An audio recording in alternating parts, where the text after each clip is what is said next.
Hello everyone, and welcome to Dependent and Independent Clauses. Identifying parts of a text as dependent or independent clauses is incredibly important on punctuation questions on the SAT. This is because the punctuation that you use heavily relies on whether the text before and after the punctuation mark are dependent or independent clauses, and misidentifying a part can lead to a wrong answer. So let's go over the definitions first. The definition of a dependent clause is a group of words that contains a subject and a verb but does not express a complete thought, meaning it cannot stand alone as a sentence. Definition of an independent clause is a group of words containing a subject and a verb that expresses a complete thought and can stand alone as a sentence. Let's look at an example now. Because I was tired, I went to sleep. Now let's look at the text before the punctuation mark, which is a comma. Because I was tired. If you were to say, because I was tired in conversation, usually the person you're talking to would expect some information after, right? Because you're like, because something, and then you say the thing that is caused by you being tired. So this is a dependent clause because it cannot stand alone as a sentence on its own. Now, I went to sleep. I went to sleep is just a statement. If you were to say that to someone in a conversation, that's it. That's your complete thought. Independent clause. Let's look at some more examples now. Let's look at two independent clauses.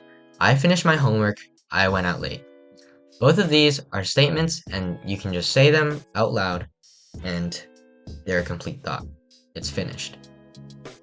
Just like the homework. Now let's look at independent and dependent clause.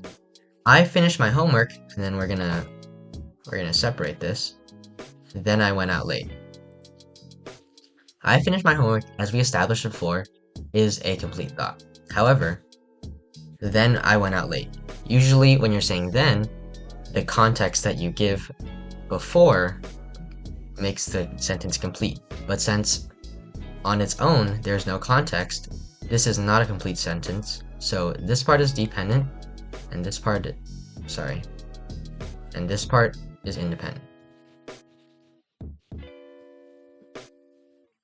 Now, let's look at an example from the SAT. We're just going to identify independent and dependent clauses, but if you want to try the problem on your own, go for it. While one requires oxygen and one does not, and then we're going to look at our answer choice. While one requires oxygen and one does not, aerobic and anaerobic respiration are both forms of cellular respiration. That is, they are processes by which cells break down glucose to use as energy. Now, let's look at the first part. Well, one requires oxygen and one does not.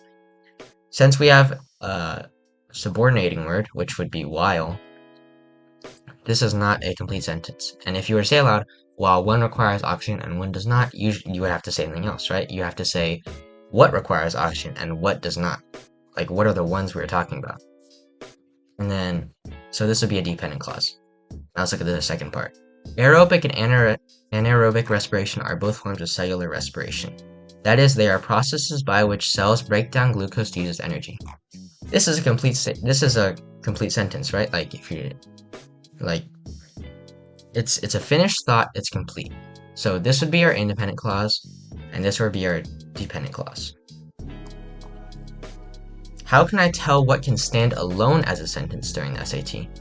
So first, we just got to make sure a section has both a subject and a verb. If it doesn't have a subject and a verb, it's not a dependent or independent clause. It's just not a sentence yet. So you have to have something. You definitely have to have something more to make it a sentence. Now, and then a way to identify between dependent and independent clauses would be look for subordinating words such as because, although, since, if, when, or while. For example, while right here. While right here makes this not a independent clause.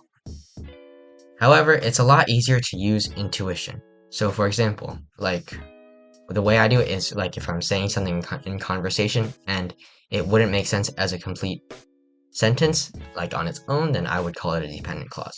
So if you're sure that a section of the text can stand alone on its own as a sentence, mark it as an independent clause. If you read a sentence out and it doesn't sound like it can stand on its own as a sentence, mark it as a dependent clause. Alright, finally, let's look at this hard example from the SAT. We're just going to identify independent and dependent clause. Let's begin. The Limon technique, developed by Mexican-born dancer and choreographer Jose Limon, is known for its emphasis on breath control and its interplay of weight and weightlessness. Now, this is a statement on its own, right? Because we have a subject and we have a verb, and it completes a thought. If we were to say it out loud, it would be a complete sentence, and the person would know that you're finished talking. Dancers may explore, for example, the moment of mid-air suspension at the top of a jump. Once again, subject, verb, complete thought, independent clause. Alright, and that's going to be it for today. Thank you so much.